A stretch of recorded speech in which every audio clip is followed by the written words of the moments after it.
Welcome back to Wildstorm Wednesday, AKAPADers. Give me 1 second here. I know I keep promising Gen 13 miniseries. We'll get there. I just want to go over something that's really, I don't know if you guys get ideas. You get a thought and it kind of possesses you. That's where I'm at today. But welcome back to the channel. Peter A. DeLuca here. This is the home of 90s comics. Wednesdays is Wildstorm Wednesday. Now, normally we do. I've been focusing on the 5 p.m.-ish drop. Those videos seem to do amazingly well. If you're getting this later, it's because I've just been busy. And I pre-record in advance, but sometimes I don't queue those up. And I'm dealing with a couple pipeline issues. There's just things I have to figure out. So I do apologize. But let's just get back into why we're here. So this is the original launch lineup for Wildstorm. Stormwatch, Wildcats, Wetworks. And we know Wetworks, it doesn't quite come out, right? Because Wells Portacio, he falls into trouble. And, you know, this is a true heartfelt apology and explanation to why Wetworks was highly promoted, insanely anticipated, so much so, right? When Wetworks doesn't come out, this scars the industry. And a lot of people don't classify it that way. Here's the amazing thing. If we have Wetworks, Stormwatch, and Wildcats, the membrane, the glue for it all, is this book, Team 7, which is essentially the backstory of a lot of key members from Stormwatch, Wetworks, and Wildcats. I've been reading this book recently. It's cheap. I verified this book is cheap. Legion of Night. Wells Portacio here. Let's give him a little bit more screen time right there. Now, growing up, I only looked at this. This is also colored by Paul Mounts. It's inked by Scott Williams. Written by Steve Gerber. Now, Steve Gerber, right, he shoots off into Top Cow, right? Like, he becomes one of the guys behind Codename Strike Force. For issue 2 here of Legion of Night, we have Dane Panosian. Rob Liefeld minds him. And keep in mind, this is Homage Studio. So this is pre-Wildstorm. Jim Lee was running a collective way before people were even aware of it. So Rob Liefeld steals Dane Panosian for profit, but then we get Paul Mounts, who's the colorist. And at the time, Paul Mounts was the preeminent comic book colorist. He did Jim Lee's X-Men trading cards. He also did a 4-issue prestige format series called The War, which in my view is his masterwork. But Paul Mounts, yeah, he does work in Image as well.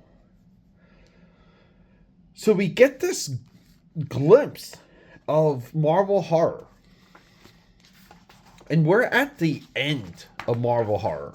See, the 60s was the birth of the Marvel Universe. The 70s was Marvel horror. The 80s was superhero perfection, experimentation. The 90s basically was the end of the Marvel Universe. You know, I talk about Onslaught being and Heroes Reborn ending the chain that began, you know, the links that stretch all the way back to the 60s. So each Marvel's like first 4 decades have a pretty solid theme in my eyes. But they were built off of horror in the 70s, and it kind of ends here. They don't return to horror in a big form. Look, Messenger from the Dead. I mean, just look at this font here.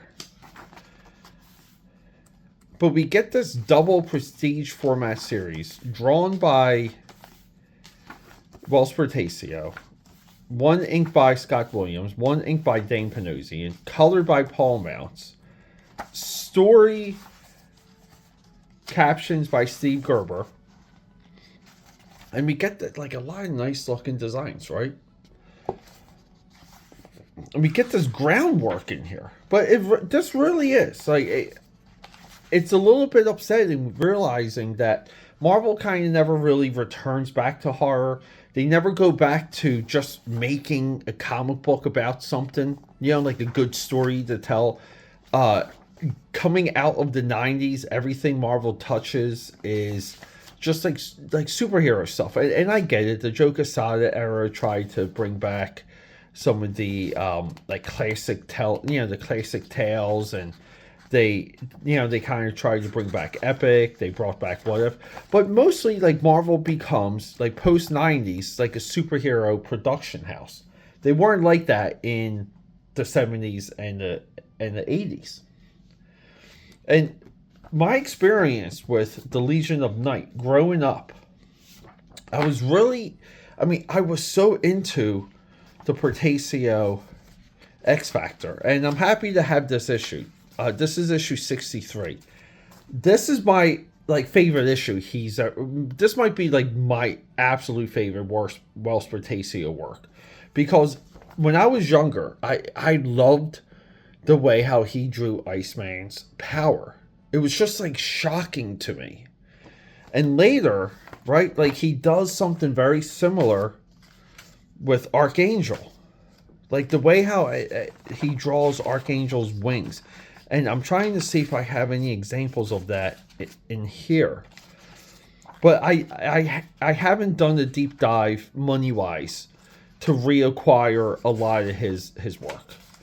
And and the only thing we have is Archangel on the cover. But he draws and this is kind of fitting. Like on the back cover here, he draws like the definitive Archangel, and he draws the definitive Iceman. And it's wild to me, right? Because people will look at Jim Lee, his contemporary, and they'll just say Jim Lee draws the best Gambit, the best Wolverine.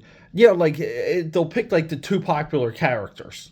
But sometimes like the B and the C characters, when we see their interpretations and they're enlightening, just with the interpretation, that's, to me, that's the true measure.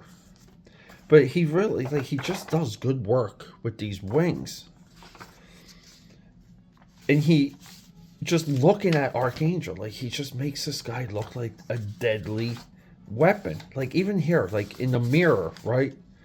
Like he sees his old self in a mirror. Like it's so freaking cool.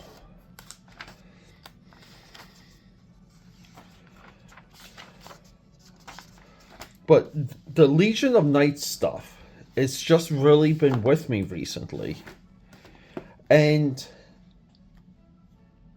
I fully understand like this disappointment that happened with Wetworks. It scarred the industry. It did set comic books back. But it's really like the only early sin. And the others, like cycling back to Rob Liefeld. Liefeld really did push this, and we kind of have to say Dale Keown with Pitt. Pitt was in such high demand. The lateness for that hurt everything. Rob Liefeld disappearing, leaning on Image Comics or Extreme Studios, and then not being consistent and promising books and not delivering hurt the industry further. But the Rob Liefeld effect on late books really it echoes into Wetworks. And to me, the wild thing is, like, no matter what Portacio says in here, like, it's just not good enough. Yeah, and that's what I mean by scarred. Like, there was just a lot of hurt feelings. But Legion of Night, this is just something, and we'll go through the story another time, because I was looking to do this with more of a retrospective, meaning I want to talk to you guys about Paul Mounts, show you guys some of his work, kind of document a little bit of Marvel horror leading into this, because to me this is it's a monumental work that it's just not discussed. Nothing quite looks like this. I mean, nothing looks like Legion of Night. It's not discussed. And here's the wild thing. This is cheap. It's cheap stuff. This is a guy with his brains coming out of his head. And I don't know if you guys can see, but this book is like losing some of its binding. But AKAPADers, these guys are, both of these, they're really cheap. They're still dollar books. They're affordable on eBay. And I know you guys like it when I pull out, because I've been getting some comments recently when I show off like a little bit of a spectrum of someone's career, or career within a time frame. You know, here we do like to focus on the 90s. I just want to make you guys aware. And